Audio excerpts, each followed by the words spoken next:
Bill, you'll let me know when to start or? We are live. Okay. So good evening, everyone. I am excited to be joined by a good friend, mentor, and a powerhouse in the state legislature, Majority Leader Crystal Peoples-Stokes.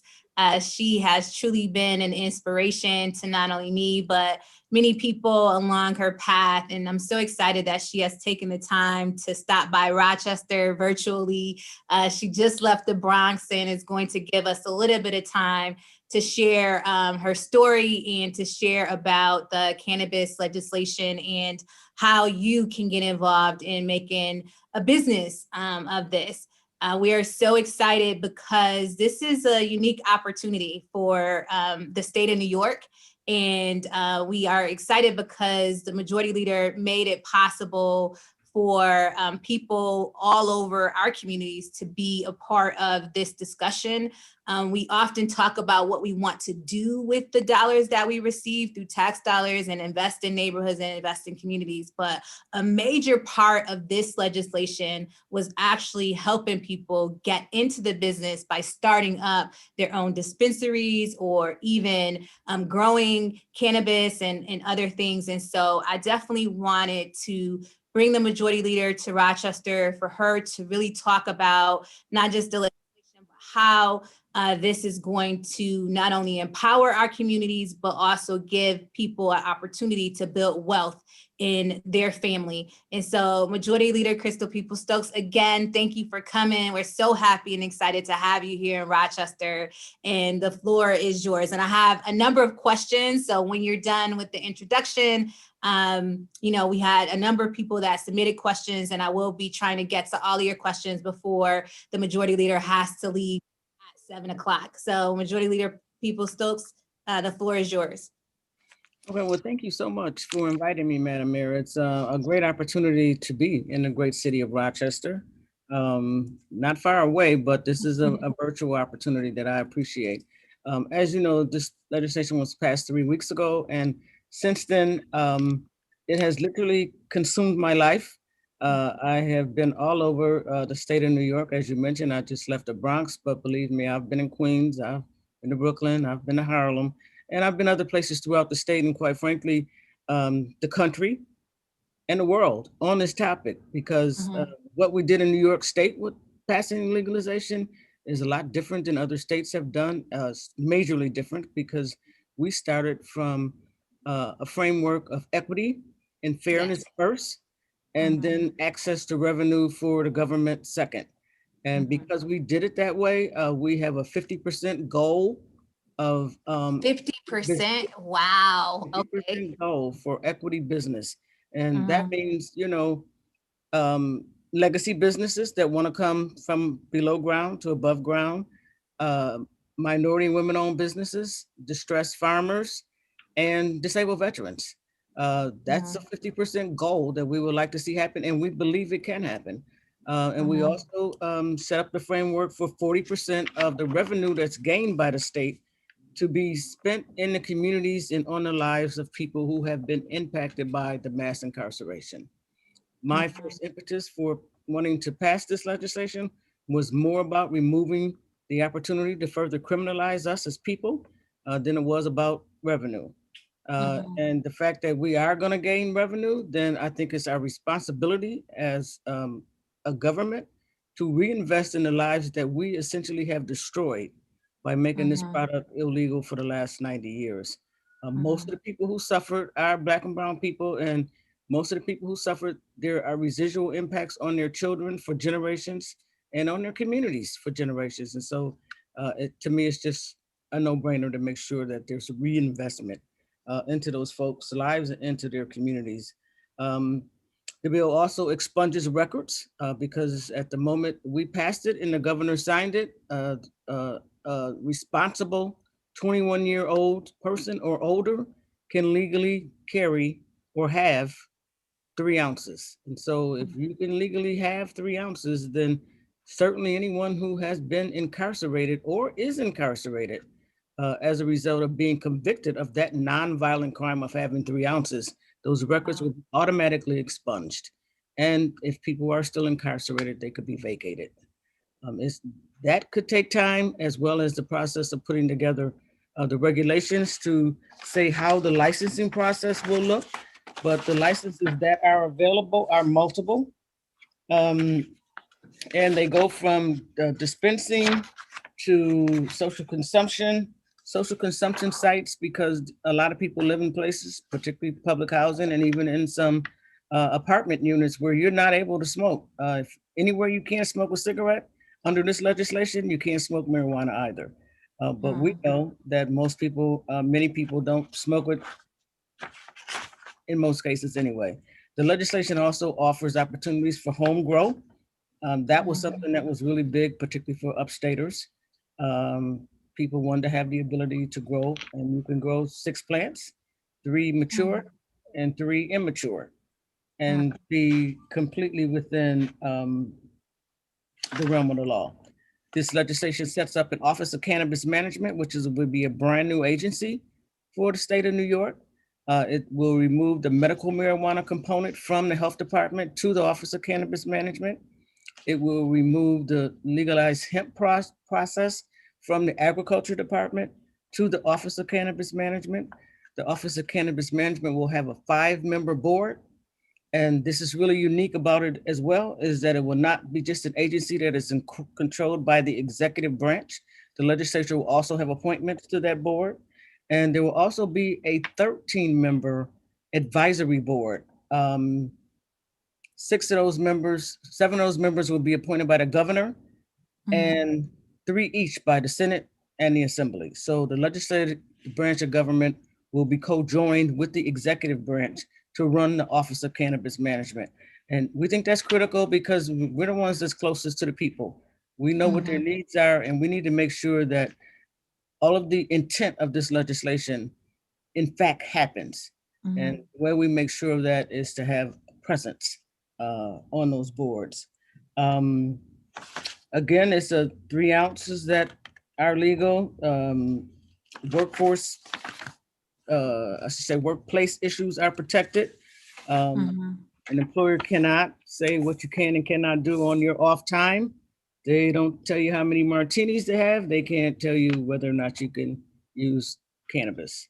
What they can say is you can't come to work impaired, and that's any responsible adult that's over 21 wouldn't do that anyway. But unless they have a job where they have a federal contract, can they not prohibit you from using a legal product?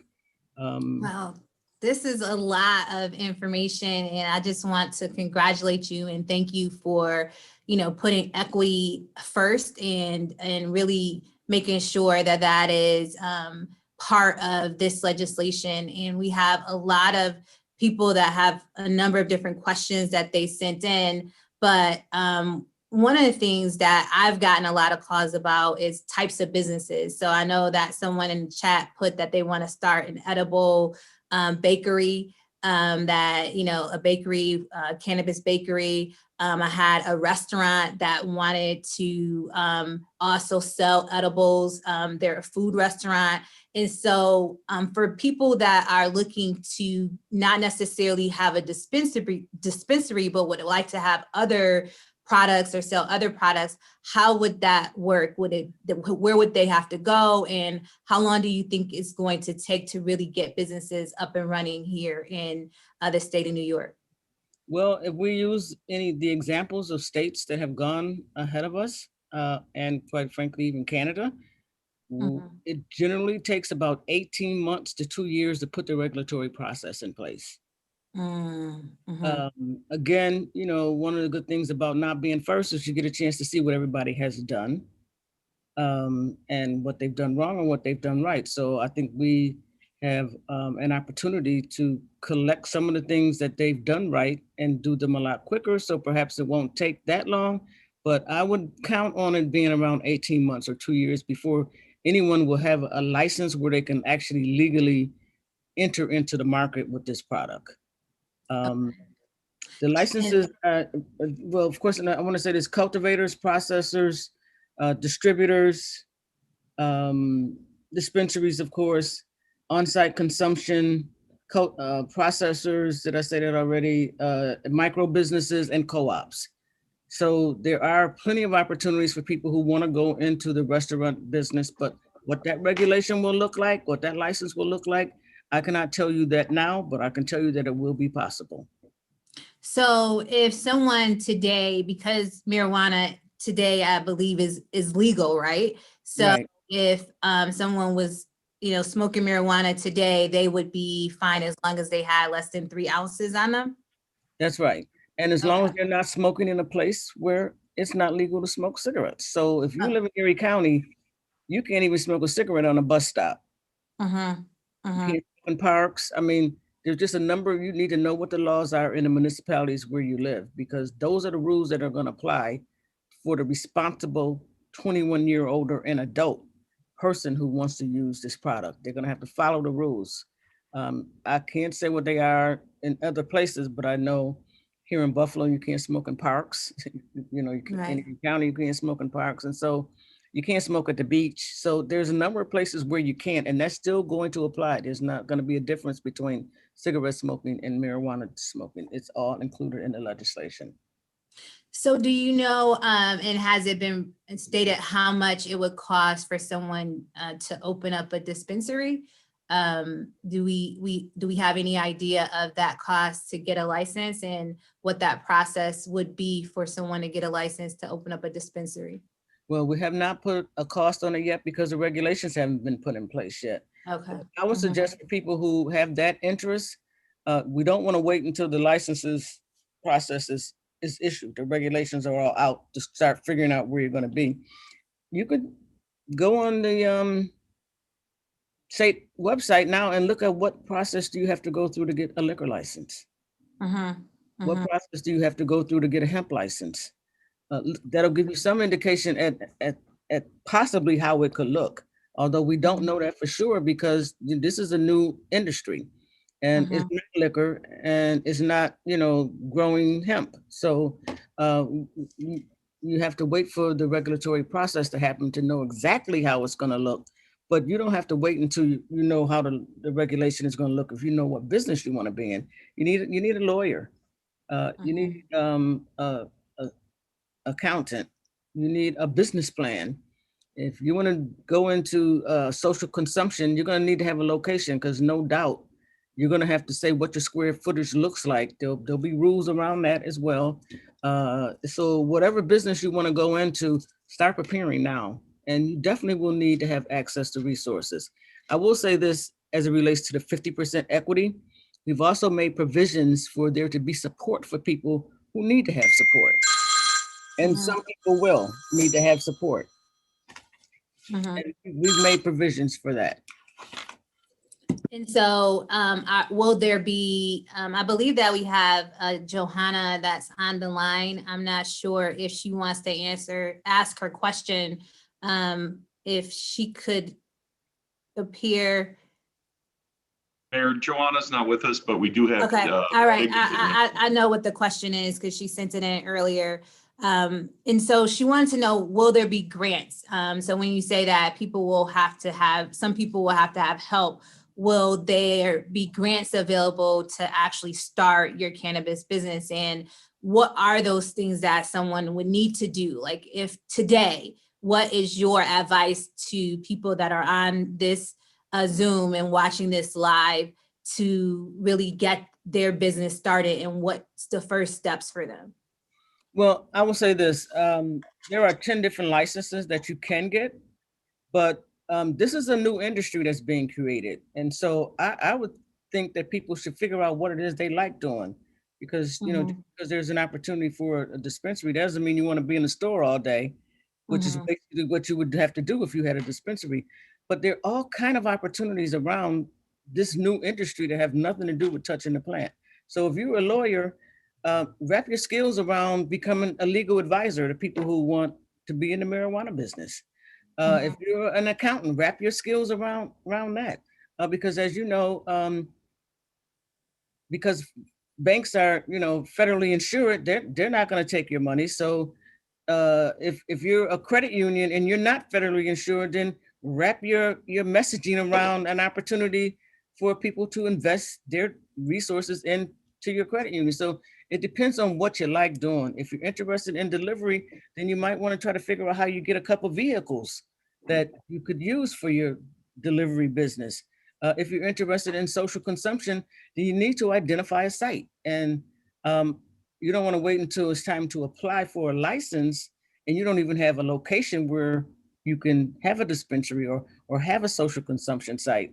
And so it's going to call for preparation.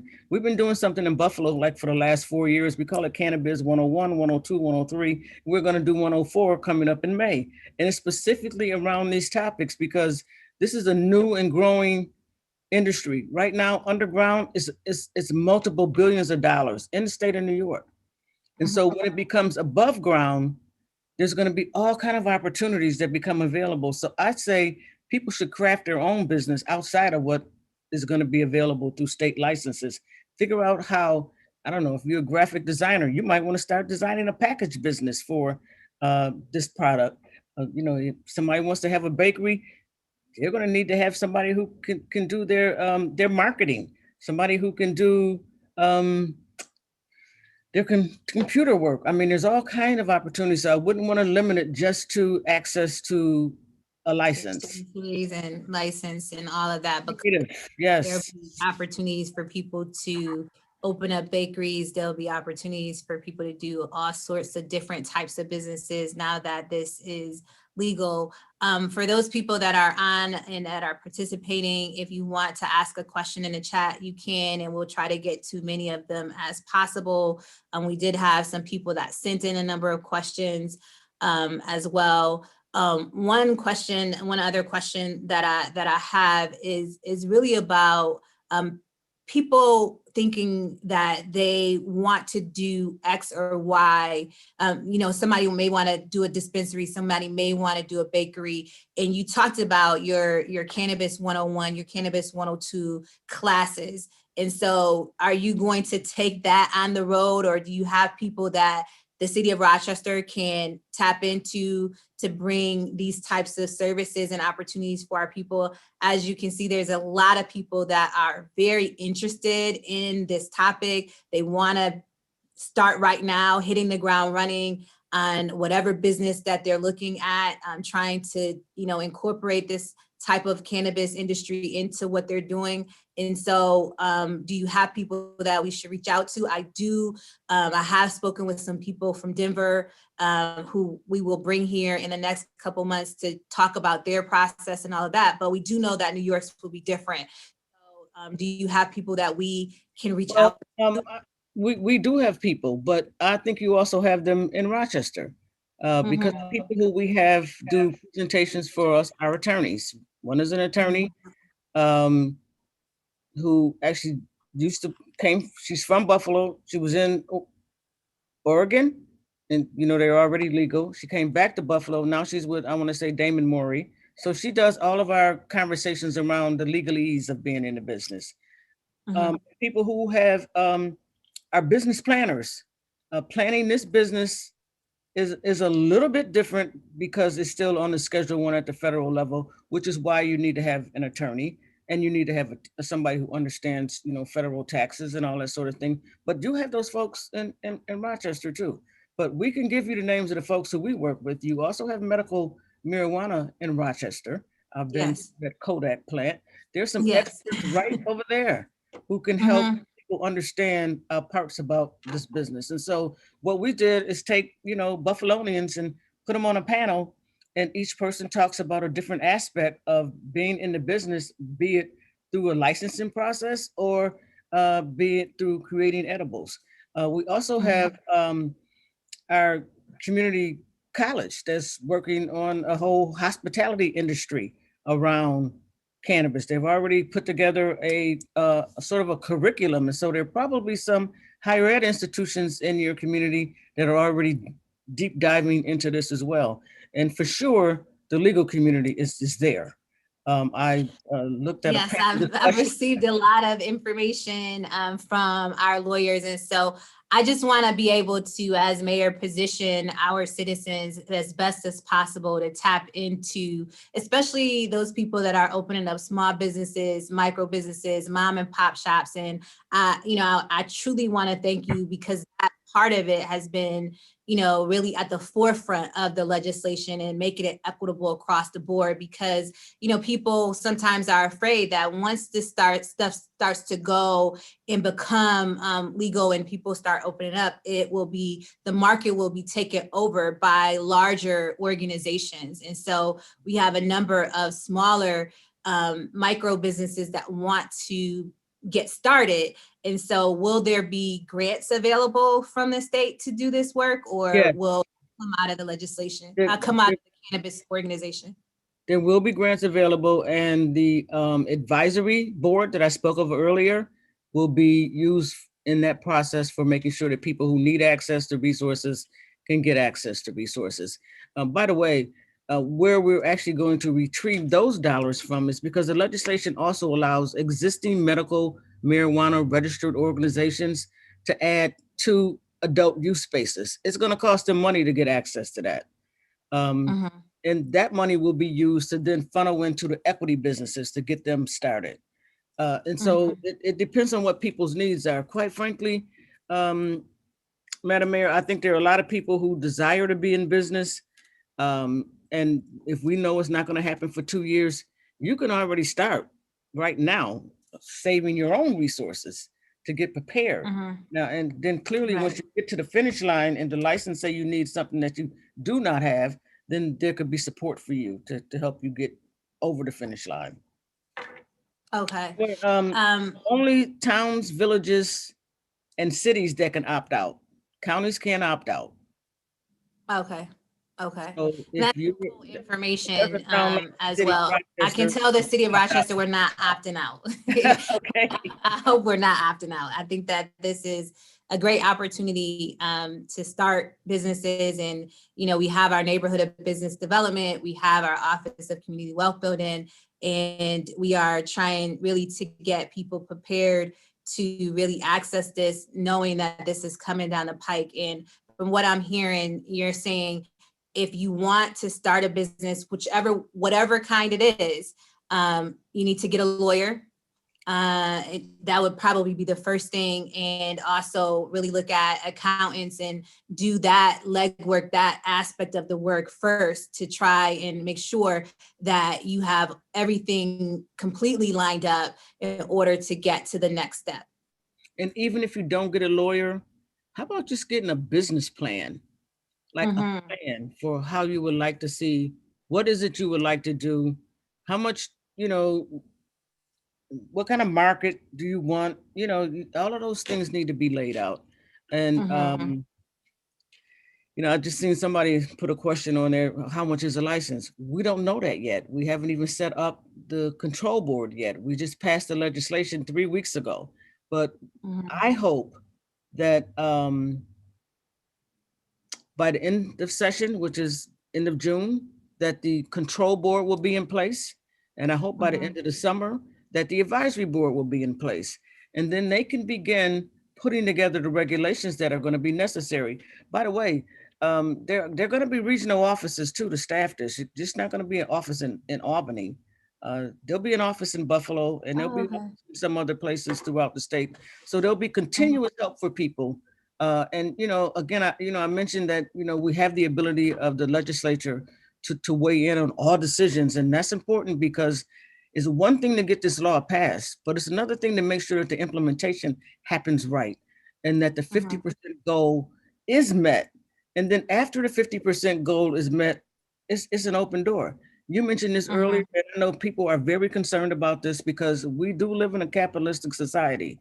And at the end of the day, probably most of this industry is going to be controlled by big pharma, big banks, big alcohol, big tobacco, but let them buy that from the person who started their bakery. And if they want to be in that business, let them buy it from them. There are people who were in the medical marijuana business who literally, there were 10 registered organizations in the state of New York. Only one of them is still owned by the original owner. All the rest of them have been purchased.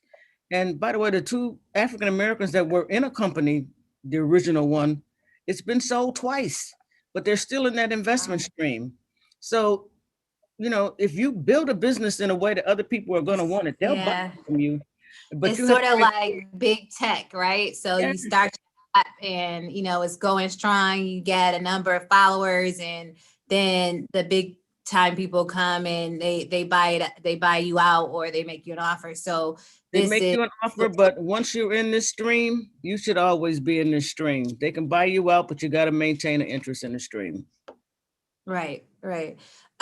We had a question. I don't know if Dingo is on from the CBD business.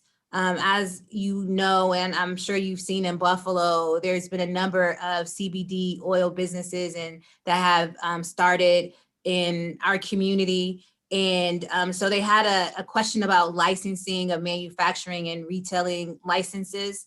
Can you be in both aspects of this? Can you be a grower and a producer as well as a distributor, and also having a dispensary? So can you own, I guess what I would say, have an interest Multiple in a license. No, because chain? if that happens, then all the money people would just control the whole business. So the Okay. idea is to allow people to individually have license. Okay. Our O's, of course, they're already integrated. They already have 3 licenses. Now they're going to have access to the adult use market. In fact, they're going to be the ones, because they can grow right now, and they are growing right now, that will probably, provide the product for a lot of people who want to have a dispensaries. That you open a dispensary, say 2 years from now, you got to find somebody to buy your product from. So ROs are in place already, then that can do that. I think the CBD will be a lot more regulated than it is right now. You can go to any corner store and buy something with CBD in it. You don't know whether it's in there or not. It says Okay. it, but that doesn't mean that it's in there. And so there has to be a certain sort of kind of regulation around those products. And I think it's going to make it better to ensure that you know what it is that you're getting. And so, yes, it will be treated differently than it has been in the past. And Donna Lapardo, who chairs the Agriculture Committee and works really very hard on these issues around hemp, has made great recommendations on the legislation for how hemp could be added and the CBD product could be regulated in a way that makes sure that we have a fairer product on the market as opposed to what just says CBD. So I know that there has been a number of questions in the chat, and based on the discussion, a number of the answers that the majority leader is given is answering those questions. But one specific is about Rochester Monroe Anti-Poverty Initiative. And yes, we are in communication with them. They sent over their equity information. And as we start to proceed in the city of Rochester of trying to get people in the market and making sure that it is fair and equitable across the board, we are going to do that in partnership with all of our not-for-profit organizations, our for-profit organizations, to try and make sure that everyone that wants to take advantage of this opportunity can. And that is the reason why we're going to bring in different people, different legal people. We're bringing in some folks from Denver and other places so that we can make sure that, like the majority leader has stated, that in Buffalo, they call it Cannabis 101, 102. We might have to replicate that so that people get the information that they need and can make sure that they're prepared when these licenses come out. And as she said, please don't wait. Don't wait till the regulations come, to the office is open to actually start. We know that this is probably going to take about 18 months to get off the ground and running. And, that time can go by very, very quickly. Start saving your money now. And develop your business plan. So someone on here said they wanted a bakery, and so develop that business plan in order to start that. Someone, also talked about wanting to do a lounge, a lounge. And so when you look at the state liquor license and other things for smoking and indoor smoking and things like that, those are the places that the majority leader has said that you needed to start to look at what are the state regulations around those particular items, and then, sort of figure out that that's going to be part of the reason, part of the way that they're going to go with the Cannabis Management Office. And so another question that that someone had was around if you have a criminal record. So Majority Leader, if you have a criminal record, are you precluded from opening up one of these businesses? You are not. It depends on what your criminal record is. If you are a criminal record because you have been, say, stealing money from the church or from the bingo hall, probably not. But if you have a previous felony for a nonviolent crime, it will not prohibit you from getting a license. Okay. Will there be residency requirements? Do you have to, to own a license? Will you have to live in the state of New York or live in a municipality where you're selling the product, or no? Well, for the 50%, the legislation doesn't say that you have to have residency requirements, but that's the value in having an advisory board and a control board. You want to control the legislation as it was intended. It's intended for New Yorkers. That 50% equity is intended for New York business, New York farmers, New York people who are right now legacy business underground. It's intended for New Yorkers, but that is not spelled out in the legislation. And you also said at the beginning that I don't want people to miss that veterans are part of that 50% as well, right? Absolutely. Disabled veterans are a part of that equity 50%. Okay. And, if you're a CPA or an attorney right now, what should you be doing to sort of offer your services? Is it regular advertising, or is there like a place that like they can go to get more proficient on the legislation and what's yet to come so that they can help clients? Well, I just read a very interesting article from the CPA Association of the state on this topic. I can't reference you where you can find it at, but I'll send it to you, Madam Mayor, and perhaps you can make sure that folks get access to it. It was a really good conversation. It was in a publication that is from the CPA Association, but the people who were on the panel discussion were all attorneys. Two of them went from Hodgson and Russ, which is a firm here in Buffalo, and the other one I want to say was from Damon Morey. Okay. And again, you can't obtain a license to sell or to grow or to do any business in the cannabis market at this point in time, because that has not been set. Now, if you have a permit to get medical marijuana, in 6 months you'll be able to start growing at home. Really? Okay. Yes, but you cannot grow at home if you do not have a permit or a pass to go for medical marijuana. You won't be able to grow at home until dispensaries are open otherwise. So if you have the ability to go to MedMin now, 6 months from now, you can grow a plant at home. Okay. After that, anyone else who wants to grow at home, they have to wait until dispensaries are open, which again, will be 18 months to 2 years. Okay. And when you talk about growing at home, it's, there's different types of medical marijuana, there's oils, there's other, products that the medical marijuana places will still be open, correct? Yes, it will still be open. As a matter of fact, it was expanded in this legislation. Hemp was expanded because hemp didn't even include the flower before for CBD. That got added with this legislation. So that actually enhances the capability of CBD. And with the medical license, which started 7 years ago, this legislation will allow ROs to enter the business, in at least 2 locations, and they will supply the supply for equity businesses who are opening dispensaries, as well as provide the dollars that may be available to folks for grants. Doctors and patients more medical conditions have been added to the medical cannabis, and patients will be able to grow their own.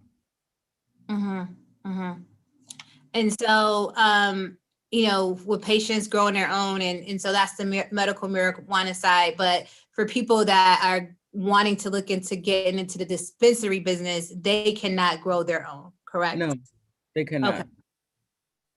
Okay. So they would need to buy from a licensed contractor or person who is licensed to grow. Okay.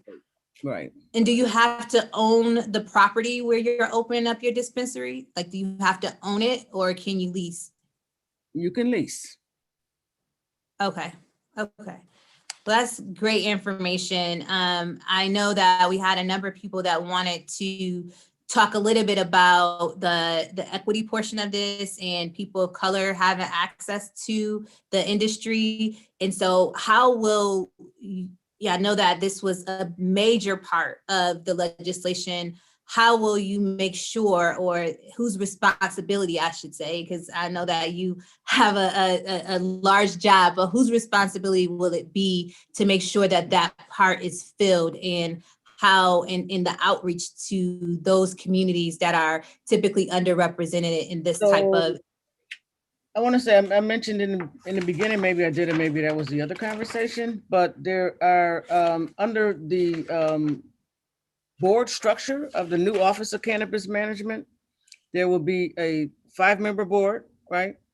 One person will be the chair, who the governor will pick, and who essentially function as the CEO or the president. And there also will be a chief equity officer whose responsibility will be to make sure that the 50% goals are met. And when we're talking about equity, and particularly when we're talking about equity around a plant that has criminalized Black people for generations, clearly that's got to be a priority. And so when you put together a staff and you put together an advisory committee that's specifically supposed to be looking at these things, they cannot overlook it and say, oh, minority and women-owned business, so we have to give all of these licenses to white women because they are a minority and women-owned business. No, that's not going to be the case. These things are going to be scrutinized.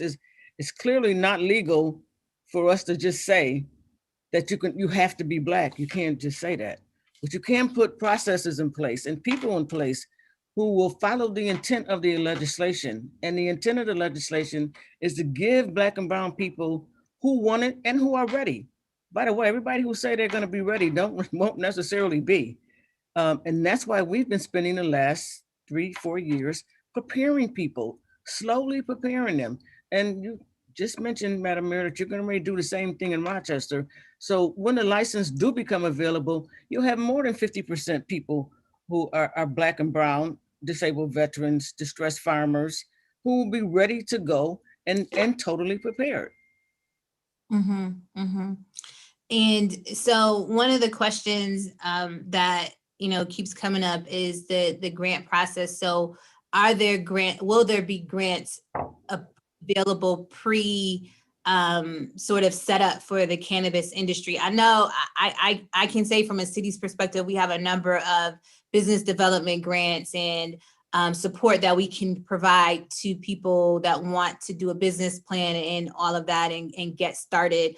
I can tell you that our Office of Community Wealth Building, Dr. Lomax Campbell, has been looking at this and really in tune with this. So I would definitely ask you to call the Office of Community Wealth Building to help us so that we can help you set up your business plan. As the majority leader indicated, that's really the first place that you want to start, to know how much money will I need to do this bakery, what will it look like, and to be able to hit the ground running. But one point that I think that we brushed over a little bit, and that is about banks and big banks, and the fact that when you start to get money, if you were to open up a dispensary or a bakery, that you can't put these monies in certain banks, correct? Or how does that work? Well, some banks will not take it because they're federally insured and it's still a Schedule 1 drug on according to the federal government.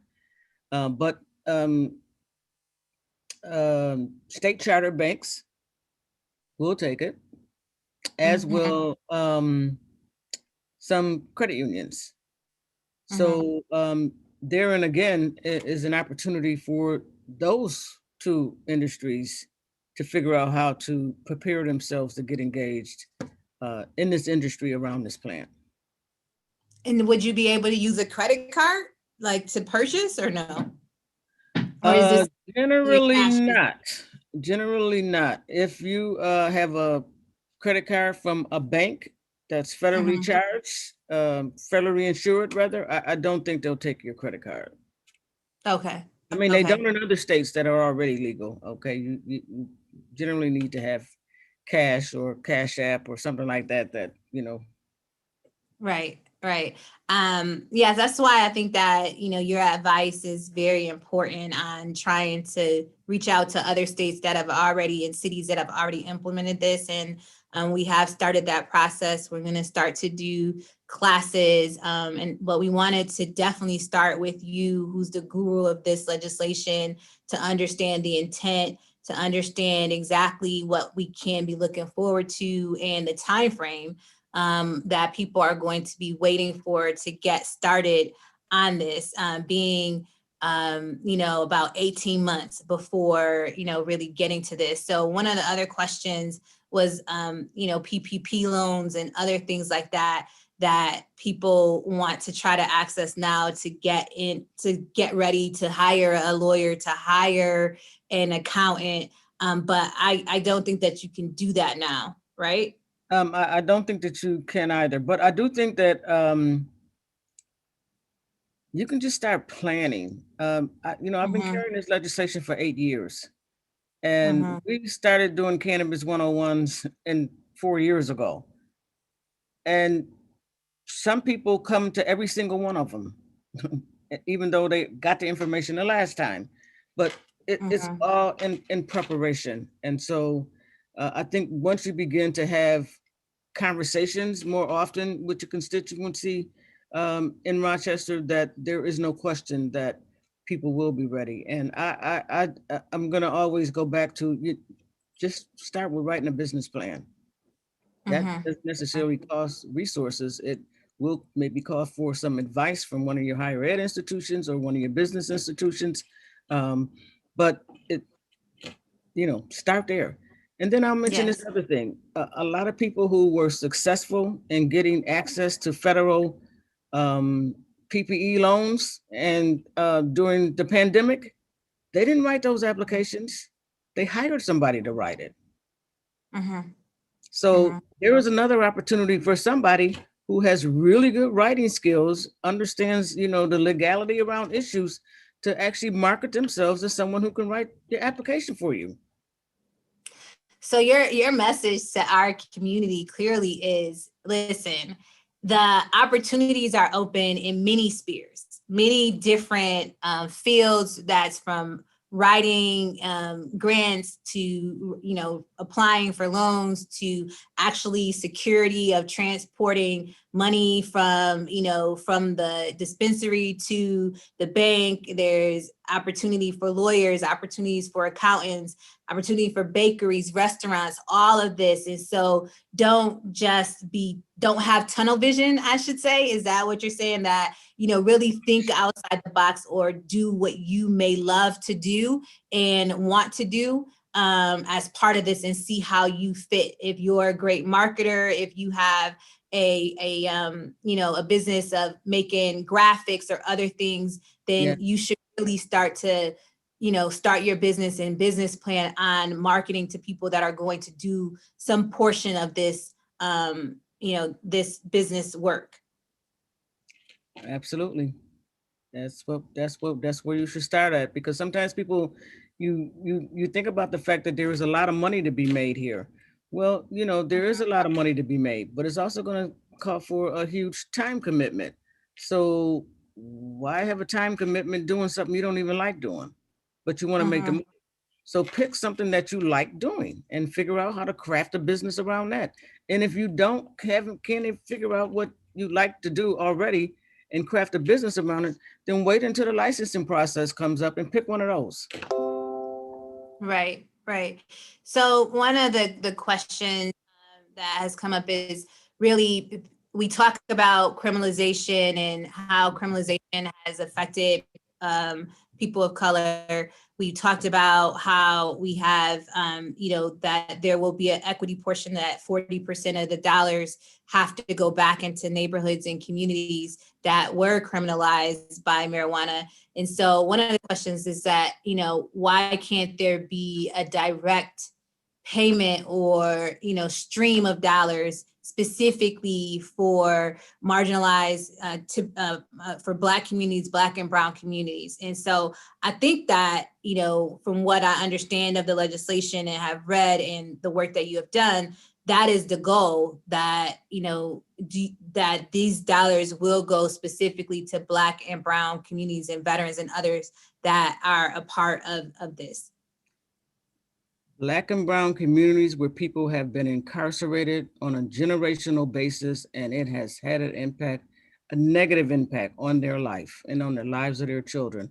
Now, exactly how that looks, I can't tell you, because it could be different for Mr. Adams in Utica than it is for Mr. Adams in Buffalo, or Mr. Jones in Rochester than Mr. Jones in Brooklyn. So it depends on the people.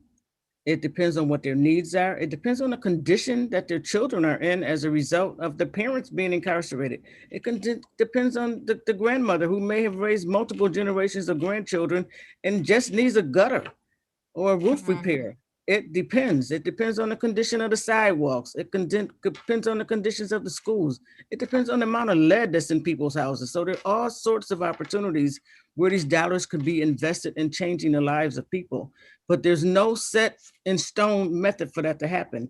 That's why it was important to establish the advisory committee, which will be regional in nature and in perspective as well. So we're not looking to find opportunities to further fund United Ways of the world, because quite honestly, if there was a real impact from that, we would probably have seen some of that already. What we're looking for is opportunities to invest in the lives of people whose lives have been destroyed because they were incarcerated, their children were left with someone else raising them, and there's a residual impact to all of that. What are those impacts, and how do we fix it, and how do we invest in those folks' lives? Now, what some communities are doing in other places is they are actually helping people buy houses. I'm not going to say that that's what the 40% of at the state level will do, but that could be what the percentage that the local governments earn as a result of their ability to get tax revenue. And I'm glad that you raised that, because that's one of the things that we are looking at in Rochester. And, people know that in Evanston, Illinois, there was reparations, and, they used their cannabis dollars to really help people buy housing and all of that. And so that's what they're using their dollars for. There's also universal basic income, which is another program that came out of Stockton, California, where, pays a direct payment to people that live in these challenged communities that you spoke about, for them to be able to, basically earn or receive a basic income to be able to take care of their families. Ultimately, the goal, and you said you carried this legislation for 8 years, and I know that when it passed, you were very excited, because what I understand your goal to be is to build generational wealth. Absolutely. And for this to be an opportunity, a once in a lifetime opportunity to really have generational wealth. And your message, what I hear, and what I'm going to tell my friends and my family is that, whatever markets you love to do, figure out how it will serve the cannabis industry and start that process right now.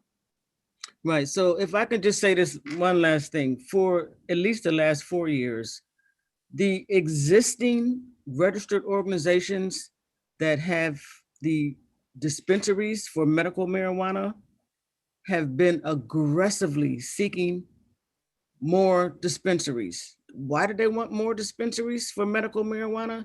They wanted more dispensaries so that when the adult use comes, they already control the market. We literally had to fight that off for 4 years, because we don't want anyone controlling the market before the 50% equity opportunities for people who want to be in business. And so there's a real intent here to provide that opportunity to begin access to generational wealth. But as you said, people need to be ready to take advantage of it. It's not going to be just given to you, because nobody is going to be successful in a business that's just given to them. You have to put something in to get something out. So I'm just suggesting that people start putting something in now and get themselves ready, get your business plan together, work with the mayor and whatever team she puts together to make sure that everybody is properly informed, and encourage young people that this is not an opportunity to wild out because, you know, this is a legal product now. You still have to follow all the same rules that everybody else does. You still have to be respectful around people who don't want you smoking in their environment. So all of these things are important, and we need to make sure that we keep educating people on how to do this right, because there is a way to do it right. And I feel really good about it, but I also know that implementation is going to be the key here. Took 8 years to make it happen. By the way, I want to, you know, shout out and honor the memory of David Gant, because if it wasn't for him, I wouldn't even have the bill. He's the one who pushed me into taking this legislation. But the 8 years was worth it, but the next 2 years are going to be critical to make sure that the implementation happens right. And while the implementation is going to happen right, I need my people to become ready. I don't want us to start acting like, you know, somebody is not, they won't let us. They not go, no, we can't bring that attitude into this. This is real. We got to make this happen. It's our turn. Yes, I can tell you, Majority Leader Peoples-Stokes, I am excited. And I know that my boss man, as I called him, Assemblyman David Gannett, was smiling down when it was passed, because he said that once he retired that he was going to open up a business. He kept texting me. Unfortunately, he left us before. Get this done so I can get my license. So I want to be respectful of your time. I said that I'll have you done by 7 o'clock, and if I don't, Leah is going to kill me, because I know that you have other places across the country and across the state that you're supposed to be at. So I really want to thank you for taking the time. We started this discussion with you know, the powerhouse, with the majority leader who ushered this bill, who pushed for equity, who made sure that the language is fair and equitable across the board. But as she has stated, we also know that implementation is going to be key. But the one thing that she wants each and every one of us that want to be in this business to do is to be ready. And you don't have to wait until the cannabis you know, department is set up with the state. There are people that you can talk to right now that can help you. There are lawyers that are already geared up and looking at this legislation that has information. There are accountants that has information. And so whatever business you are looking to start, whether that's a courier business to deliver, you know, product, or to transport dollars from the dispensary to the bank, even if you want to be a farmer and to access land and grow the product, there is a space, a bakery, you want to open up a bakery or make edibles, or you want to design packaging. There is a lot of opportunity in this market, and 50% of this market has to go to marginalized communities, meaning people that are veterans, Black, Hispanic, you know, women, and they're going to have someone that is going to make sure that that is all complied with.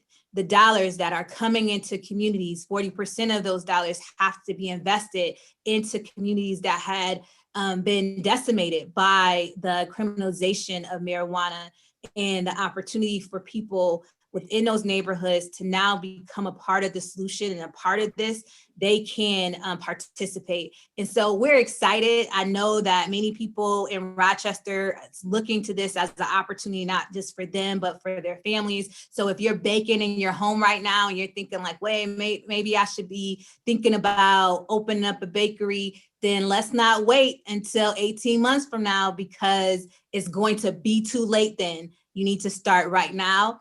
our Office of Community Wealth Building, Dr. Lomax Campbell, our Chief Equity Officer, Dr. Cephas Archie, our Chief of Staff, Brittany Wells, all of them are really paying attention to what's happening with this.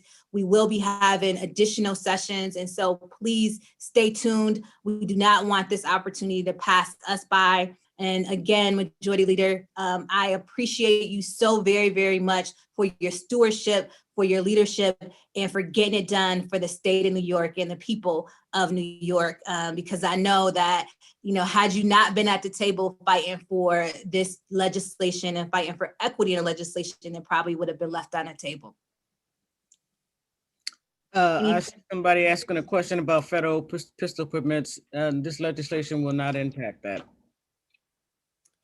Right. So, the right to have a gun permit is in the Constitution. So I know that this, as the Majority Leader said, is not going to impact that. So, do you have any final words, Majority Leader Stokes, before we let you go? Well, I will say thank you for the opportunity to speak to you and your constituency in Rochester. I am perfectly willing and able to have this conversation again at any time that you choose, Madam Mayor. I will be at your leisure if you want to organize something like this again, I'm happy to do it. But, I will say that, there's always naysayers. There's always naysayers. I hear them all the time, but I'm not really listening to naysayers, because if I was, this would have never got passed. I literally had my salvation questioned in passing this legislation. By a pastor, like, are you saved? Yes, I am saved, and I am working towards going to my real home. And in the process of doing that, I can hear people's negative comments, but I won't adhere to them. It's not going to deter me. So the people who think this is not going to work for them, then you probably shouldn't get you shouldn't even get engaged. But I know that there are tons of people who do believe this will work for them. And quite honestly, all of those people, and there's 4,000 in the city of Buffalo alone, who have records. That's going to be gone. Now, do you take an opportunity to take advantage of that? To take your second chance at life? Some people will, and some people won't. I hope that most people will. I hope that they do, because this is for them. I believe that they will. And again, I would say stay in the fight, continue to lead by example, and really what you have done here is extraordinary. And we're thankful for your leadership again, and appreciative for you stopping by Rochester and sharing this information. And we definitely will be inviting you back to keep us up to date on where things are. A number of questions came in about basically how could they work for the Office of Cannabis, the governmental department. So people also want to work there. And so I can just tell you that this is exciting for all of us. It's new. And we know that there is going to be some hiccups along the way, but we're committed to getting it done on behalf of our communities. And thank you again. And we are going to take some lessons from Buffalo on really engaging the Cannabis 101, Cannabis 102, because there are a lot of people that's interested in that in Rochester. Great. Well, by the way, I have two awesome staff people. One of them is on the line with us now, Leah Houghton Pope, who is my senior advisor, and Paul Nixon, who's in our Albany office, who can also participate in the exact same kind of format. They know this legislation perhaps even better than I do. It's 126 pages. It's very detailed, and it's specifically around equity first. All right, thank you. Thank you everyone for joining us. Again, there are a number of different sessions that will be coming up, and please, stay informed. We'll keep in touch with you. This is open to everyone, no matter your background, no matter where you come from. We're excited about what's yet to come.